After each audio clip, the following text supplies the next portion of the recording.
Excited, তোমাকে এইখানে ছুটতে হবে, তোমাকে এইখানে যেতে হবে, তোমাকে আর একটা সুযোগ করে দেওয়া হলো।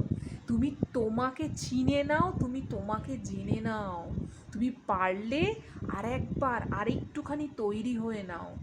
না হলে কিন্তু ওই যখন তুমি বডিটা থেকে বেরোবে, তুমি যখন দেখতে পাবে এই পৃথিবী, এই ইউনিভার্সটার মধ্যে সমস্ত সোলগুলোকে দেখলে মনে হবে পোকা কিলবিল করছে, এত সোল, এতজনের এত কর্ম। তাহলে আমরা কেন এমন কোনো মন নিজেদেরকে সেইটায় নিয়ে যেতে পারছি না, বা এমন কোনো মনের সেই ধারটায়, সেই দ্বারটায় আমরা যেতে পারছি না যে যেখান থেকে আমাদের আর ডিস্টার্ব মাইন্ডটা হবে না, বা কোনো ডিস্টার্ব থটের মধ্যে দিয়ে আমরা এগোবো না।